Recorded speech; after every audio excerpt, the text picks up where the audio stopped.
बच्चों, आज हम एक फूल की चाह कविता का अगला पद पढ़ेंगे। देखिए क्या लिखा है।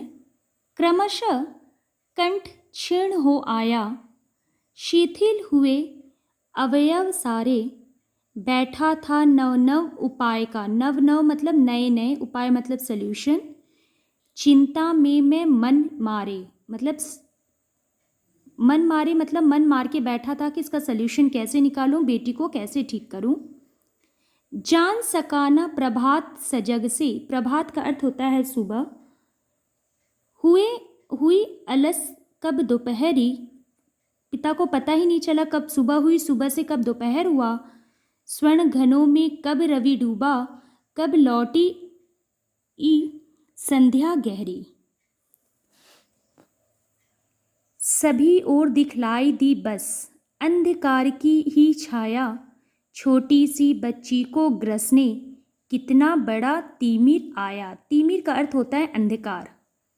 ऊपर विस्तृत महाकाश में जलते से अंगारों से झुलसी सी जाती थी आंखें, जगमग जगते तारों से।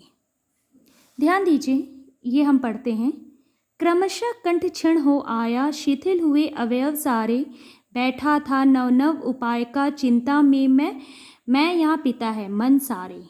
जान सकाना प्रभात सजग से, हुई अलस कब दोपहरी, स्वर्ण घड़ों में कब रवि डूबा, कब लौटी संध्या गहरी। इस पद में पिता अपनी बेटी की बीमारी से बहुत दुखी है और उसे ठीक करने के उपाय सोच रहा है।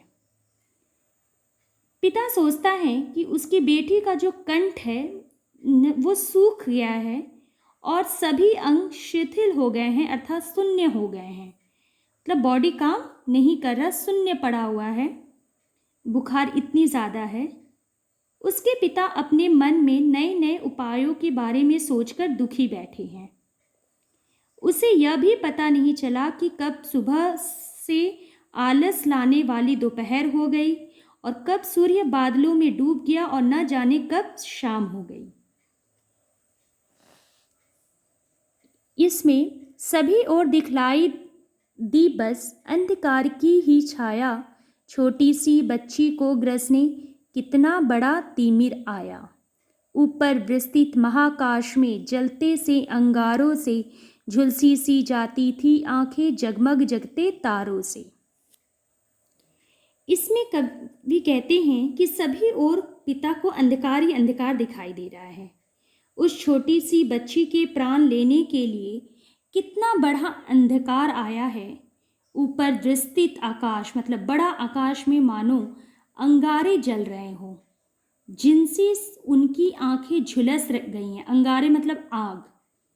जगमग करते हुए तारे भी उसे तपती हुई आग के समान लग रहे थे। बेटी का बुखार इतना तेज बढ़ गया है कि वो बुखार की तुलना जलते हुए, आप लोग जानते होंगे जब बहुत तेज बुखार होती है जैसे 102 डिग्री 103 डिग्री, तो बॉडी इतना तेज जलता है जैसे आग की तरह वह जलता है। तो यहाँ अंगारों की तुलना बुखार से की गई है। कहा गया है कि इतना गहरा अंधकार है और बेटी का शरीर इतना तप रहा है जैसे आकाश उसे अपने पास लेने आओ। अगला है, देख रहा था जैसे सुस्थिर हो। सुस्थिर का अर्थ होता है दृढ़।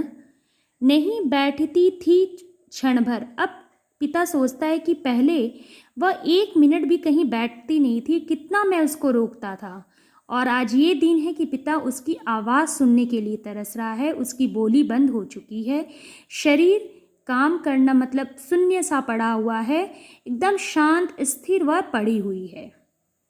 हाय वही चुपचाप पड़ी थी, अटल शांति सी धारण कर, सुनना यही चाहता था मैं उसे स्वयं ही उकसा कर, मुझको देवी के प्रसाद का एक फूल ही दो लाकर। पिता यहाँ पे देखिए, इस पंक्ति में बेटी फूल की मांग करती है, लेकिन यहाँ तक पहुँचते पहुँचते बेटी के कंठ की आवाज़ बंद हो गई है और वह अपने मुख से ये भी नहीं बोल पा रही है कि पिताजी मुझे देवी के प्रसाद के रूप में एक फूल लाकर दो। लेकिन पिता यह सुनने के लिए बेचैन है। ठीक है, यहाँ पे ध्यान दीजिए। पिता अपनी बीमार बेटी के बारे में सोच रहा है और इसका वर्णन करते हुए कहता है कि उनकी बेटी जो एक क्षण भी बैठती नहीं थी, वही आज शांति को ओढ़े हुए चुपचाप बिस्तर पे पड़ी है। मैं उससे यही सुनना चाहता था कि मुझे देवी के प्रसाद का एक फूल ही लाकर दे दो। यहाँ तक हमने पढ़ा है। यहाँ से हम अगली वीडियो में पढ़ेंगे। धन्यवाद।